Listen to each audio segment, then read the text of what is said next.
Ready to get started? Yeah, sure.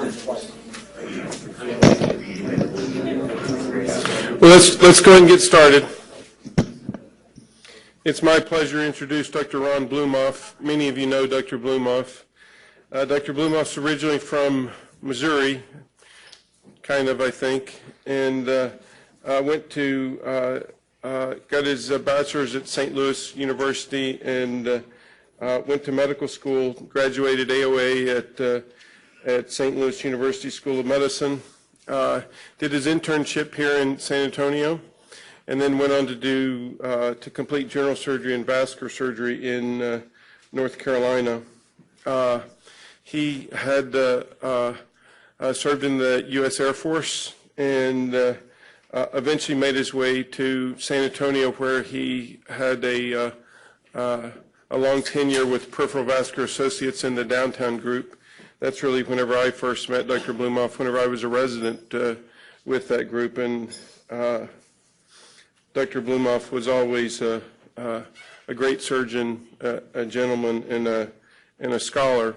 More recently, Dr. Blumoff obtained his master's in business administration from UTSA, and he's been active with teaching as an educator in the Dallas area at UT Dallas in a physician Master's of Health Administration program. And Dr. Blumoff is going to address us today on the ethics of healthcare reform. Dr. Blumoff. Thank you.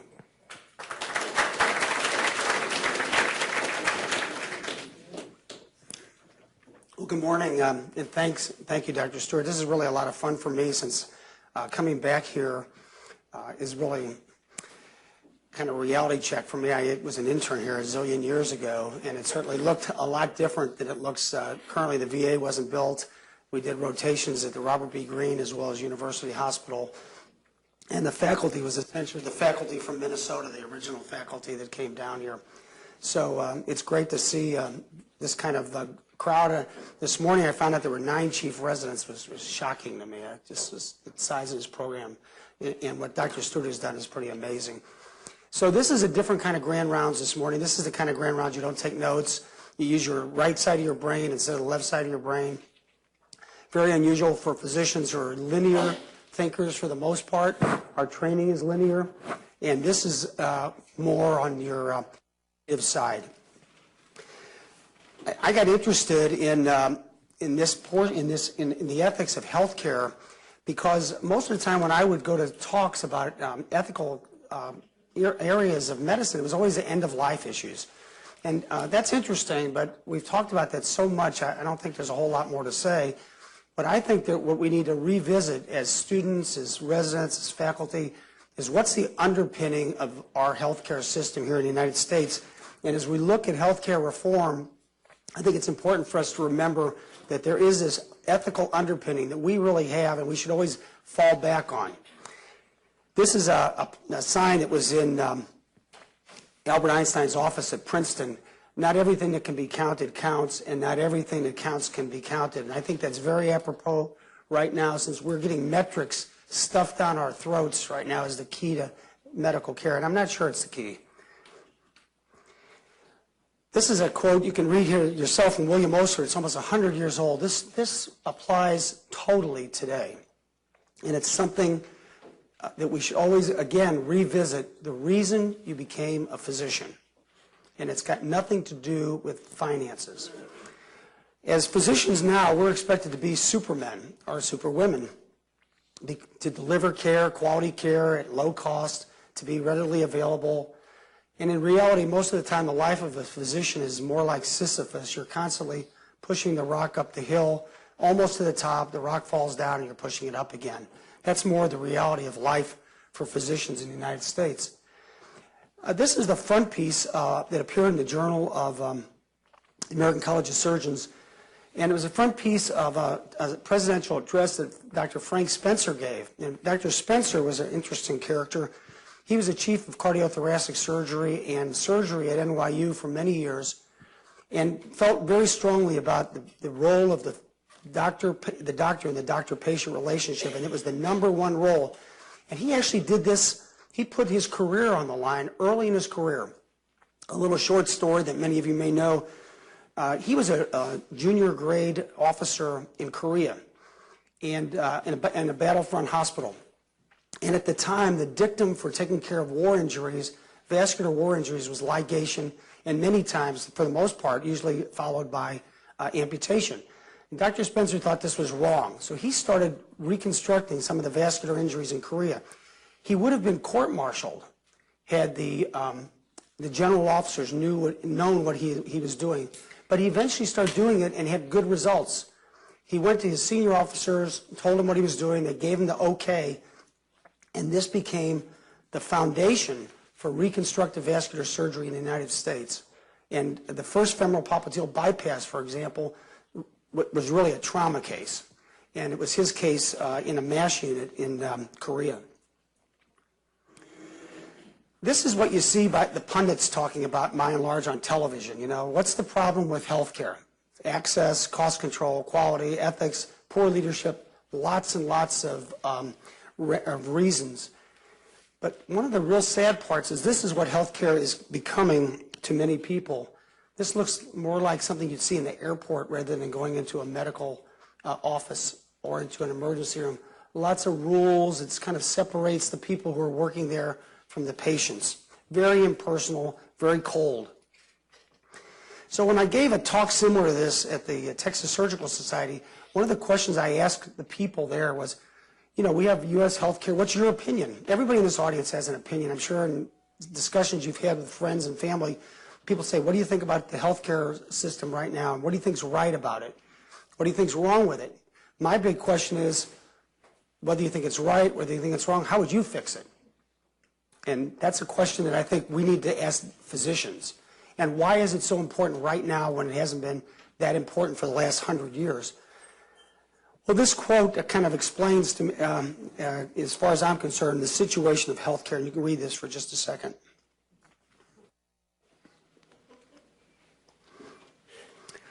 So Woody Allen had it right, I think.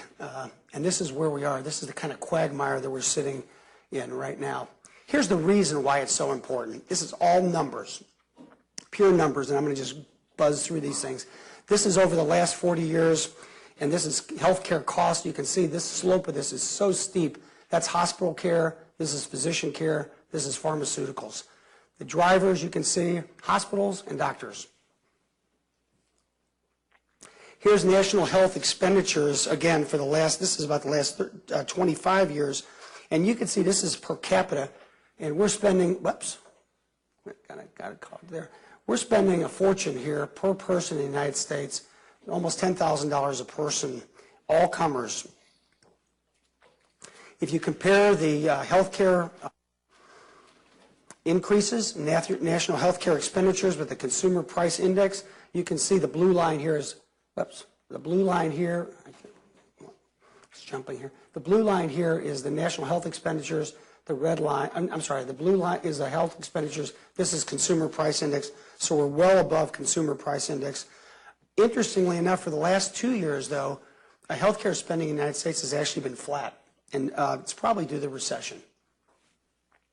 Here's the amount of money that's spent per person is both single and family coverage in the United States, and this number is pretty unbelievable that the average family is spending about $15,000 per year in premiums.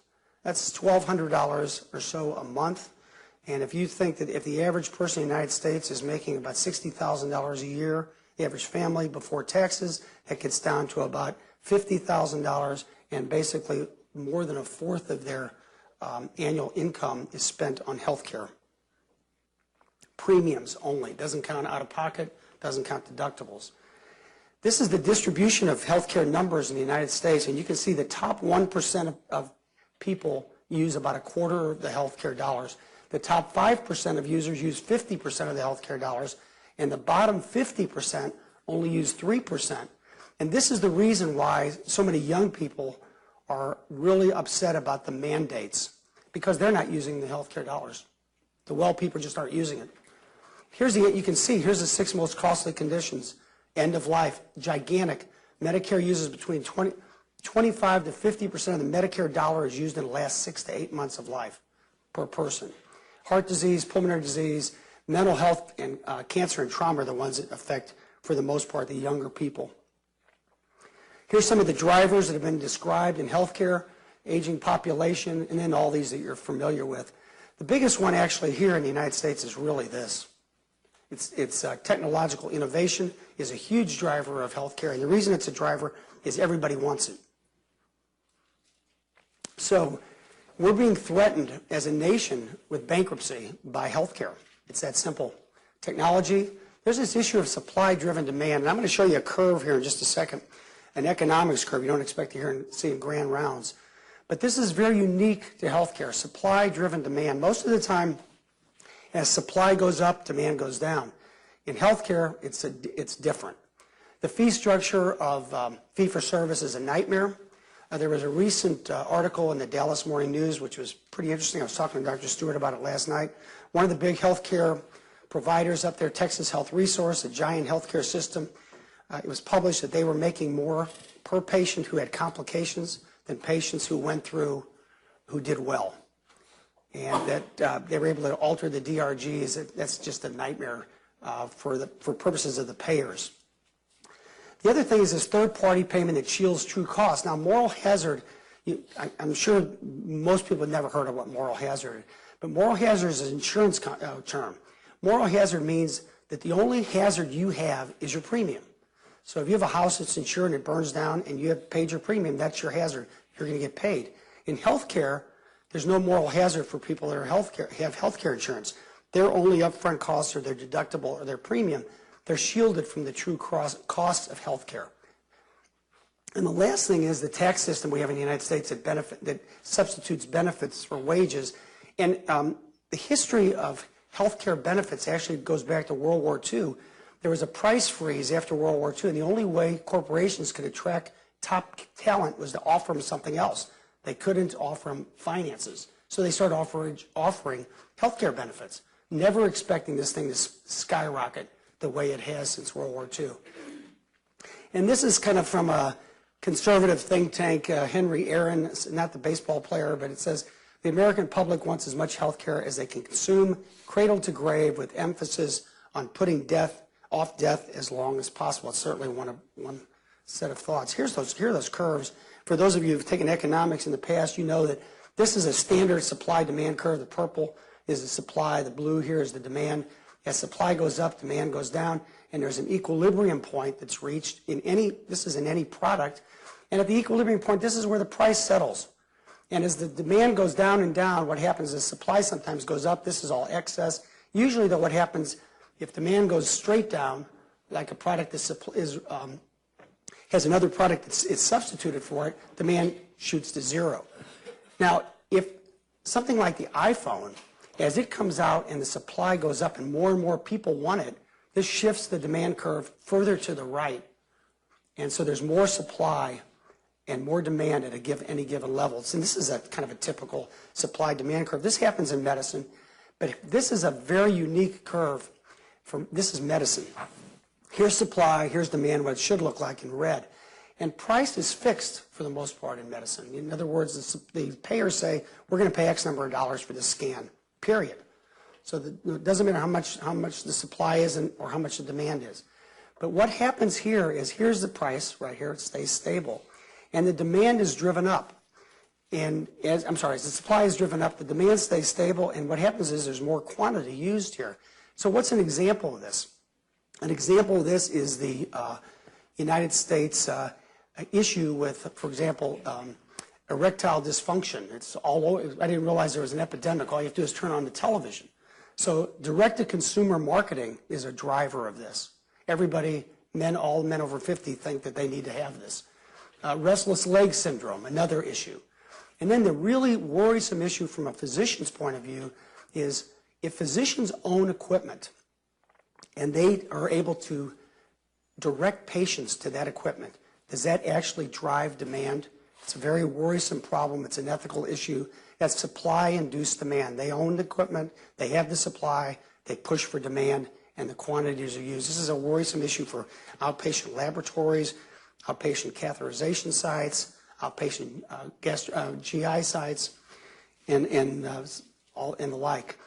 Here's the health insurance coverage. You hear a lot of how the United States is insured. These are all the people that are insured. Still, about half of the people get their insurance from their employer. And then almost the other half from the federal government, and just a few here, less than 5%, get it from private sources that they pay out of pocket. This is a problem that I don't know how often you're seeing, how frequently you're seeing this in San Antonio, but if this is the private health insurance, and here's Medicaid, and Medicare always paid more than Medicaid, as Medicare drops off, there's going to be a problem with access, getting physicians to see these patients. And in Dallas right now, it is a terrible problem getting doctors to see new Medicare patients. So how have doctors been making up this gap? There's been a barrage of boutique medicine in Dallas. It's really very disturbing. People, their whole lives work, put money into Medicare, and then when they get to be 65 years old, they can't get a doctor to see them. And in the university, you're somewhat shielded from this because most of these people, it's mandated. Now, this is a checkbook that you don't want to have. If you're balancing your checkbook, you certainly want the amount going in to be better than the amount going out. This is the federal budget revenue from 2012, about $2.5 trillion. And again, contrary to what you hear on television, the majority of the government's revenue comes from individuals, not from corporations, by almost 4 times as much. And $2.5 trillion. But the problem is, here's what they spent in fiscal year 2012, $3.80 trillion. And if you add up the so-called entitlements, Social Security, Medicare, Medicaid, unemployment, that almost totally eats up the federal budget. And the rest is financed with debt. This is kind of an unsustainable situation. Another issue, taking this from 30,000 feet, getting it right down into the weeds. This is an individual. These are individuals, families. Since in the last 10 years or so, family incomes have gone up by about $22,000. And they say that doesn't make sense. But it really means that the family income has gone up because now there's 2 people earning per family, or at least more so in the United States. But if you look at what happened to those dollars, half of them are eaten up by inflation and taxes.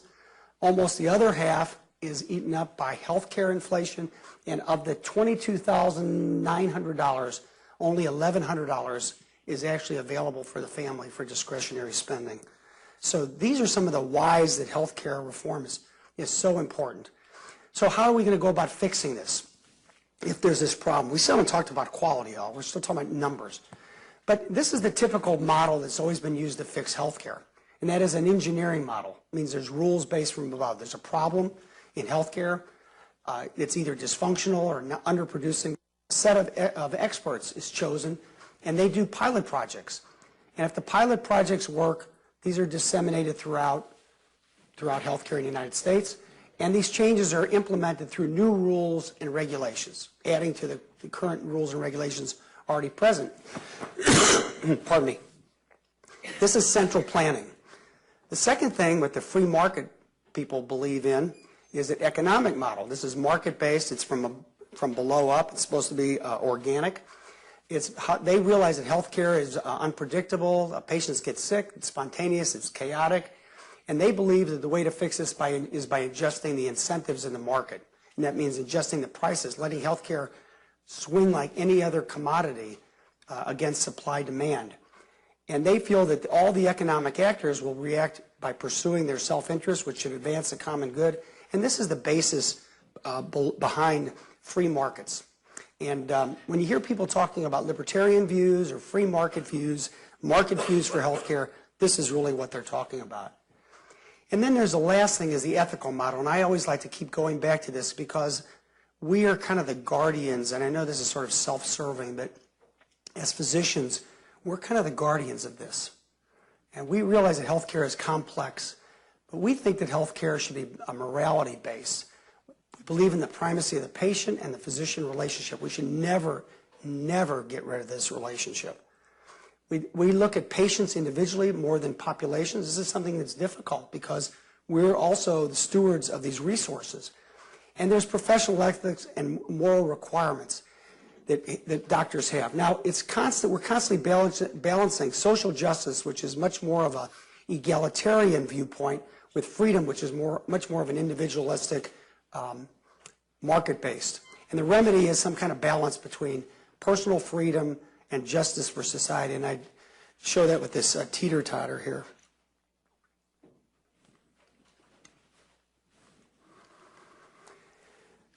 This is kind of my own doing, and it's my thoughts. I take full responsibility for this. I believe that healthcare is a business, and the business of business is business. And that sounds kind of stupid to say, but it's actually true. The businesses are in business to make money. It's that simple. Even not-for-profit businesses have to make money, because if they don't make money in one way or another through grants, through generating income, they can't stay in business. They can't afford to pay their staff. So the primary responsibility of a business is to its stockholders and owners. This is called financial imperative in the business world, and healthcare is a business. I'll show you Milton Friedman's picture here in just a minute, but he was a Nobel laureate from the University of Chicago who promoted this idea. I think this is where we are. Professionals have a fiduciary duty to serve the welfare of their clients or patients, and clients is referring to lawyers. Having clients, we have patients. Professions have ethical codes that specify the obligations that arise from this fiduciary responsibility, and we as physicians have that responsibility plus an altruistic responsibility to take care of sick patients. As a profession, we benefit society. We have a specialized body of knowledge and skills that no one else has. No one. And society acknowledges this. They let us invade people's bodies, which no one else can do. The administrator of a hospital, if it's not a physician, he can be the most powerful person in the world. He cannot write a prescription. He cannot admit the patient to the hospital. He cannot cut their belly open. You can. So in response to this, as kind of in exchange, society says, well, okay, but to do this, you have to train, admit, discipline, and dismiss members of your own profession, which is physicians, for incompetence or failure to observe their duties or responsibilities to society. It's a two-way street. It has nothing to do with numbers. If you notice, nobody talked about money. I was getting ready for this talk. I was actually watching the Rainmaker on TV the other day, and you've all probably seen that Matt Damon movie. But at the end of the movie, when the health insurance company goes bankrupt and the person's family that died of leukemia gets no money, he's kind of reminiscing about the case. And I was thinking about this as some of the people who are the low feeders in both law and medicine. Every lawyer, and I put the parentheses, doctor, at least once feels himself or may feel him or herself crossing a line that he doesn't mean to cross. It happens, and if you cross it enough, it disappears forever. And then you're nothing but another lawyer or Dr. Joke, just another shark in the dirty water. So, what do we do? Here's some of the issues that are really important. Universal coverage. Why do people who are strong believers believe in universal coverage? Because they think it makes for a more healthy, productive society. Businesses do better when their employees show up to work. It treats people as equals. It redistributes wealth, protects against financial catastrophes. It eliminates the insurance game of experience rating premiums, and it covers pre-existing conditions. Cost containment is all you hear about recently. We have the highest cost of healthcare system in the world, but we don't have the best production. We don't have the healthiest citizens. Our drivers I've talked to you about. And the problem with this high cost benefit ratio in the United States is there's less money available for other things like jobs, education, infrastructure, and social programs. Problem with this is it's a highly contentious problem, and it suggests that we prioritize or use the R word that nobody wants to hear, and that is ration, which is done. Financing actually pits different groups against each other, and all you have to do is watch the people yelling on CNN when they get in a panel. It pits the rich against the poor, the healthy versus the sick. The young don't want to subsidize the old. People that lead a healthy lifestyle don't want to subsidize the smoker, drinker, overweight person. And then there's a whole issue is maybe everybody should pay for this. It's part of what you owe to live in a society. Distributive justice is basically a legal term, but it means that you should share all of these resources in some way. And here's some of the ways that have been looked at, just giving everybody an equal amount of money and say, go to the marketplace and buy insurance. Use need, effort, contribution, merit, or open up free market exchanges. And are any of these allocation methods totally fair? I would say to you that none of them are totally fair. Individually, it's going to be a combination of these things that's going to eventually probably work. I don't think we know what financing for health insurance is going to look like 3 years from now, much less 6 months from now. There's going to be many iterative changes that are going to occur. There's going to be a lot of programs that are going to be tried, and they're going to be discarded because they don't work. Even the Medicare pilot programs that many of you are familiar with, the recent Medicare pilot programs such as the ACE program and others, really, if you look at the long-term benefits, they were unable to show really a cost benefit. Well, this is Adam Smith, for those of you who are his history buffs, his character in the back. And he wrote a famous book called The Wealth of Nations in the late 1700s, where he outlined the concepts of free markets. And this has become the Bible for free marketeers. And they believe that the purpose of a society is to protect individual freedoms. And that personal reason is volitional, but once you make a choice, there are certain consequences, and you have to live with those. Moral rights are unalienable, meaning the government can't take them away from you. They believe that in government non-interference, and they believe also that government interference with voluntary exchanges, such as insurance exchanges, is not only unjustified but immoral. Dr. Engelhardt had this idea, which is kind of an interesting thought. I think this is a pretty cold comment, but there's certainly many people in the United States who would agree with this rationale.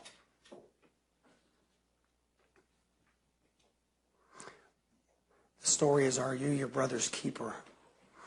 This is Milton Friedman, Nobel Prize laureate, University of Chicago, big believer in free markets.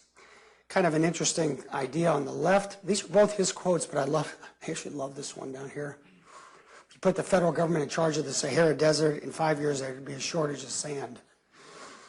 Kind of an interesting comment.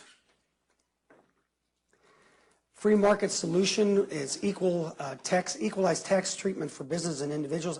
For those of you who don't know what this is, essentially a business can use health care benefits as deductible to the business. As an individual, when you pay your premiums, it's not tax deductible. So the business actually gets an edge. They believe if you remove these boundaries across state lines and open the market will level health care premiums. They think there should be no employer mandates. They believe in total self-interest and deregulation.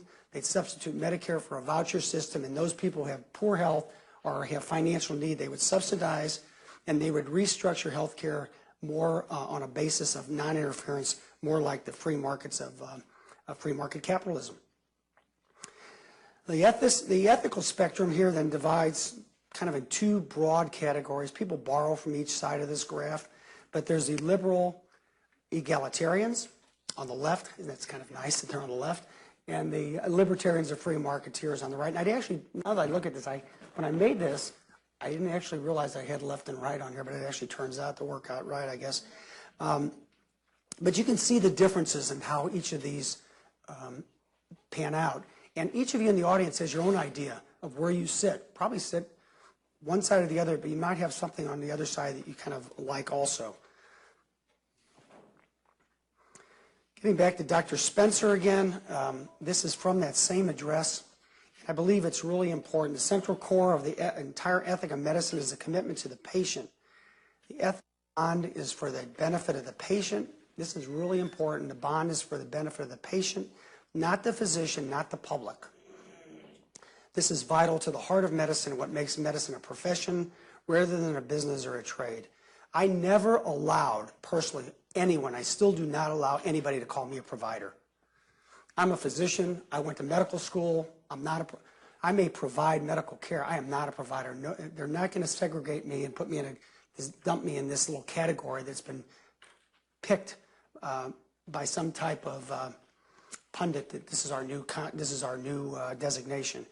We have to remember what we've gone through. We take solemn vows and oaths as physicians to do what Dr. Spencer said.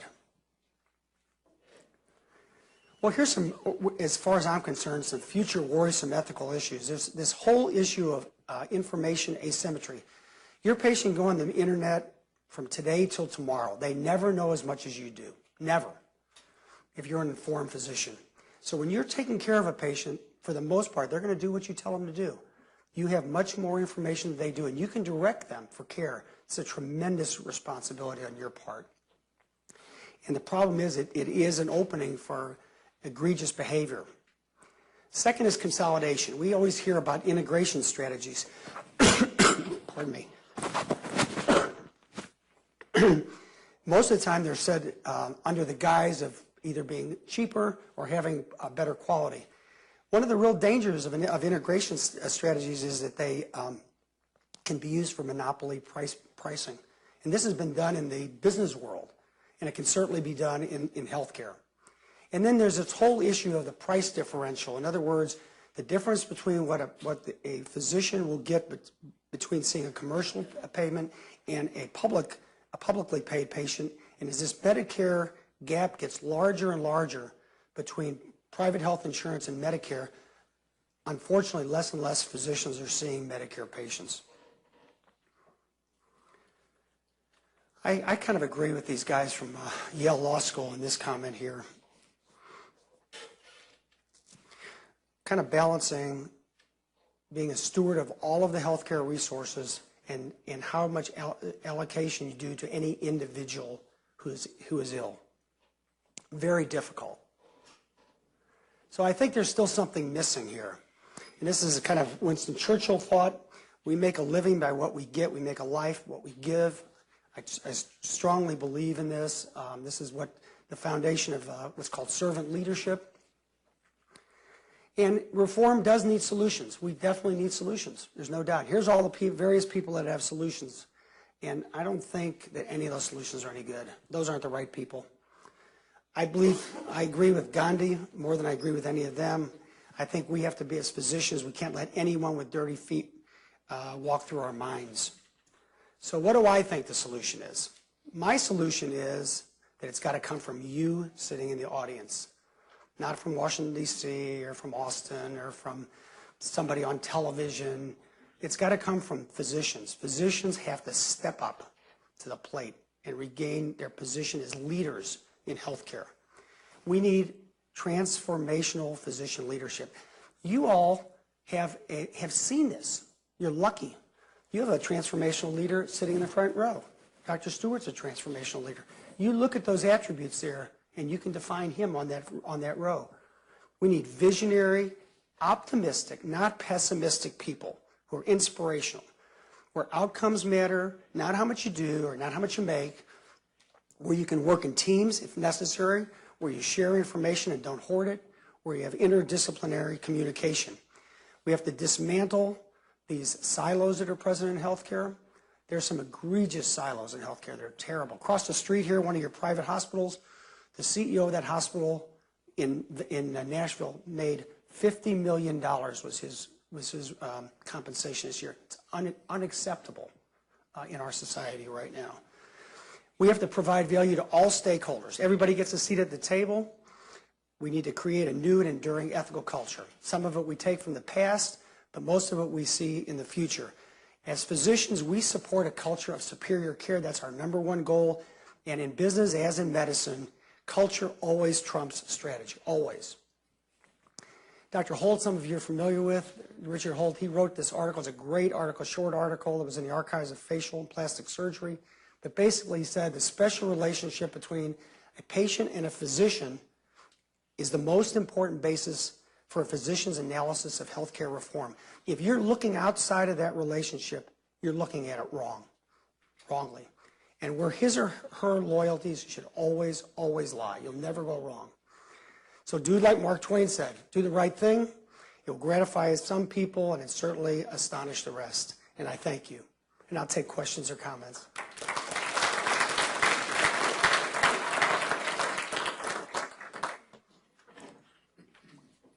Ronnie, so good to see you. About 2 weeks ago, Gail Wilinski and Don Howe were here in a little meeting on lunch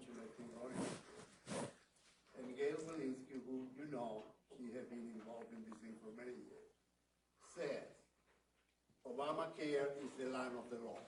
There's no way that we're going to change it. That was against your thought, my thought, for many people. Besides his leadership, what should we do? I think that, to be honest with you, I really believe that no one knows what it's going to look like. There are a lot of changes occurring over the next year, especially this year in 2014. And I do believe that some of these changes will be altered. I don't know what they're going to look like. I really don't. I think people that predict that are probably way off base because the financial part, unfortunately, is driving so much of this right now. And whether one calls it, Obamacare or the Accountable Care Act or whatever, there is a drive. There's a huge drive to change healthcare delivery. There is. I have a friend of mine in Dallas who was just recently retired as the CFO of Exxon International, and they have 500,000 employees or ex-employees that are Medicare age, and they're self-insured. I mean, and they said, you guys have got to do something. He said, we want to write one check. We don't want to write 20 checks to everybody that sees. We want to write. If you tell us it costs $25,000 for a patient to come into your hospital and have a bypass, we want to write a check for $25,000. We don't want to see it 2 weeks later another bill from the radiologist and a bill from anesthesia and the lab center. We don't want to see. We want to be able to at least understand what our costs are going to be. This is happening. Corporations are totally upset with this. Now you say, well, it's just the companies. Well, this filters down. The reason we haven't seen any real legitimate changes in compensation for individuals is the money that they would have gotten is being eaten up by healthcare costs. I mean, that's the reality of it. No matter what, if you're left, right, Republican, Democrat, you look at those numbers, and healthcare costs in the United States essentially eats up the United States budget. It's unbelievable to look at these numbers. So this is a radical change in the way we do business with the healthcare laws. And I do think there's going to be some pluses, some minuses, and we really don't know how a lot of these things are going to shake out. But we're never going to go backwards. I mean, those people that think we're going to get back to the days of the 1960s or so in healthcare, they're crazy. That quicksand's never going to be revisited, ever. Ron, what about physician society, like the AMA? I'm proud to admit I've never been a member. Me either. And they're just money grubbers. They talk about patient-physician relationship and access to care. But when it comes down to it, listen, it's always the almighty dollar somehow wrapped up in it. I think only 17% of physicians nationally belong to the AMA. So, I'm criticizing myself in some ways because if we don't belong, it's hard to criticize that lack of leadership. Well, the problem, you just touched on something that's really important, and this is something I've been harping on in a lot of my time over the last couple of years on, is the need for physician leadership. We doctors are always busy. We're too busy to go to the meeting. We're too busy to show up, and pretty soon it's like asking somebody, and they keep turning you down. You just don't get asked again. So before the Accountable Care Act came into existence, the White House had a meeting. They asked for the representatives from various parts of healthcare business to come, and of course the big pharma was there, and the people that make devices were there, and the insurance companies were there, and physicians weren't there. So there was all types of deals cut, whether they're good or bad, never with the doctors. The doctors are always out of the conversation. It's very upsetting, and it takes a change because most doctors are busy delivering health care, just like you said. And then the organizations that we have are impotent. We don't have good national organizations. We have a few societies that push, but those are always looked at as kind of pushing for the benefit of their individual members. Society of Vascular Surgery, they're worried about compensation for vascular surgeons, and this other society is worried about how much a cardiologist is going to do. And pardon me, that doesn't play on the national stage. I maintain that your best friend is not the hospital, it's not the insurance company, it is not the government. Your best friend is your patient. And you develop that relationship and they become a voice for you. When they vote, their doctor is their friend and the person that takes care of them and is sticking up for them, And that's a huge ally to have on your side, better than all the others. That's where the integration belongs, I think, belongs with back to that patient thing. Now, some may say that I'm actually talking like a dinosaur. I don't think so. I think that's where that's our strong bond. These other bonds are fragile. They're contractual bonds. Somebody goes to work for the Methodist Hospital. After 2 years, they realize they're an employee of the Methodist Hospital. They say, you know what, I don't like this. They leave. There's no real bond there. That's a transaction. What you guys have here is real bonds. What people that take care of patients have is true bonds, and those are very difficult to break. Well, the universities aren't, because we hear product line Sure. and providers, like you said, and we try to fight that, but it's at the core of it. We walk out of clinic and we get an instant page from UT Medicine that I haven't documented one chart, and I'm costing the practice some money. So we've done it here. We've lost it, and we're providing a bad example. How much we love what we do with that physician-patient relationship. But unfortunately, the residents and the medical students are watching this business that is happening. It came into the ivory towers now. I think you're right. I think it goes back to that model I showed you from the governance coming from above. You are saddled with regulations you can do nothing about. And there's this, I think the new generation is more used to these things than you are. So, I hate to say it like that because I'm part of yours. People coming up now, this is kind of standard operating procedure. So it's not unusual to have to do all this stuff. It becomes part of being a physician. I would have hated sitting there and doing some of these things. I admit it. But if you grow up, my little grandson is, when I have trouble with my computer, he says, well, let me show you how to do that. I said, oh my God, it's insane, and 5-year-old. And I know, but it's insane. So, for him, this stuff is nothing. And I think it's very much the same as people, as there's a transition in generations. Dr. Abergili. This is an enlightening talk. There's a couple of questions I want to ask you. The culture, our culture in America here is different from Europe. Right.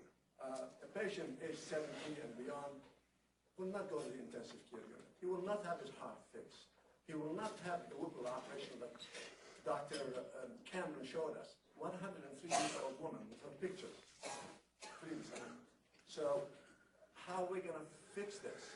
In America now, we have 35 million octogenarians, which is the entire population of Canada. So how are we going to fix this? It's obviously a major question. And I don't have if I had the answer for it, I'd probably have Dr. Sanjay Gupta's job or something. I actually think that what you say is very true. It's managing. This is one of my daughter's favorite terms. Okay, I'm going to borrow from her. It's called managing expectations. Okay, we've set expectations way up here, and for years and years we're able to manage those expectations as physicians. We can't set those expectations that high anymore. When I was a resident of Carolina, this is pretty amazing. And Wayne Swessinger, by the way, Dr. Swessinger was one of my chief residents. That tells you something. So, a great experience. When I was age, it's an age situation. Age. No, Wayne was awesome. Awesome to have as chief. They had a committee that actually decided who went on dialysis, and there were these exceptions. If you were over 60 years old, if you had type 1 diabetes. These are the kind of patients we see. And they couldn't get on dialysis because they only had a limited number of dialysis beds. I think we're going to see it, whether we like it or not. We're going to see rationing in the United States. We're going to see it. There's going to be cost-benefit analyses, which doctors are going to hate. It's going to happen. We had this discussion last night. I had it with Dr. Tursar-Kissian. He said, what if I do a bypass on a patient that's got a very low chance of working? It's going to look at my numbers are going to look terrible. People are going to cherry pick the kind of cases they do.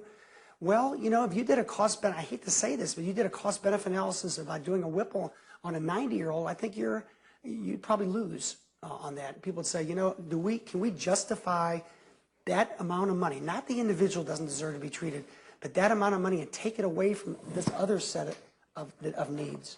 And we're going to have to juggle that. There's $1.5 trillion debt from just last year.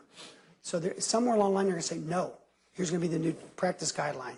This is no longer being used because there's no money for it. Who's going to pay the bill? How are we going to bring society along? I mean, not too long ago on 60 Minutes, they had like an 87-year-old man to stay alive needed a heart transplant and a liver transplant. Did he get it? And both he and his family wanted it. Yeah. In fact, not only do they want it, they demanded it. Now, he died before it transpired, but that would have been a huge expense and part of that debt that you're talking about. We probably have the only culture in the world that would have even thought about doing that. Certainly in Canada, it wouldn't have happened. In Europe, most of Europe, it would not have even been considered. And again, it's this managing expectations. We have the expectation here that, you know, this moral hazard. I paid my premium. I paid my copay. What's the problem? I don't have the answer to that. It's, hopefully maybe one in the audience will think of this and they can be the superstar and help us. Yeah. What about patient responsibility? Because we kind of joke in our clinic. Our patients are obese, if not morbidly obese. They're hypertensive. They're not taking their diabetic medications. They're not taking, they walk in with hemoglobin A1Cs of 10, 12. Oh, I just didn't feel like taking the insulin. But we are spending health dollars to repair this instead of them actually being part of the health preventative mechanism. So how the put society. Here's how the free marketers would love that story. They would love that story, and they would say you rearrange the incentives. The incentives are rearranged so people are incentivized to be healthy, and providers are incentivized to keep people healthy and not take care of end of life or catastrophic issues. So the people that are doing preventive medicine for obesity or for diabetes, they would get the majority of the compensation. Patients could share in that. If you did certain things, you would no longer be subject to premiums or copays. It's a very touchy issue. I mean, because what we do is we see people on the far end of the scale as physicians, like people come in and morbidly obese. That problem started when they were 6 years old. I mean, walk down on the Riverwalk and see the obesity. I was in the airport yesterday. I swear to God, I was in the airport in Dallas, and I was getting ready to get on the plane, and this is just so judgmental on my part, and I admit it. There were so many obese people in line, I thought, oh my God, this airplane is, we're going to be able to take off. It was unbelievable. So you sit there praying, am I going to have to sit between two people like that? Because I would have had no room. And it's our society is like that.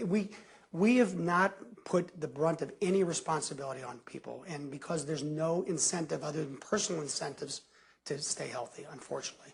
And as a society, we could do that. Again, that's a tough call. And I don't think many politicians you could get to stand up behind that one, although it's necessary. Stuart?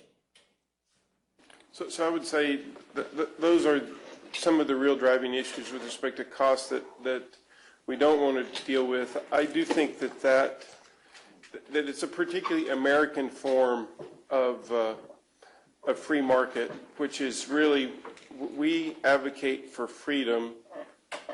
And this is both on the right and the left. I think you see it in every serious problem that we haven't been able to solve. We're arguing for freedom with a big F, but when it comes to responsibility, it's a tiny little small font word. So I do think society, I think we as a group of people have to decide what it is that are we going to care for ourselves as we age and not care for our children and leave them with a horrible problem. That's a big issue. I think on a positive note, I think your talk is great with respect to the profession. And, you know, Sherman Goodwin, a country doctor in Victoria, about 1830 something, you know, laboring in the woods, basically writing to himself in his journal, said it really is something to have labored for the betterment of life. And that is more than a 2,000-year history and a 2,000-year tradition, that if we are true to that, in the end, we will be fine with respect to all of these changes. These changes are really serious, but I agree with you. We need to come up with constructive solutions to some of these problems. And if we come up with constructive solutions and are true to that heritage, we will be fine as a group of people, and our patients will be better. Agree. All we need to do is send all the octogenarians to Canada, along with all the lawyers. Dr. Blumoff, thank you very much. Thank you. Thanks. Department wow. of Surgery would like to Oh, thank you for coming to San Antonio. Oh, this and is at least great. none of those heavyweight people pushed you into the pond. If Charles Barkley had been there, he might have pushed you in. Thank you. Thank you for Appreciate it. coming. Thank you all. That's really nice. Thank you, Ronald. I appreciate it. Anyway. More ammunition for you. Dr. Van will do that. He did. All right, so our first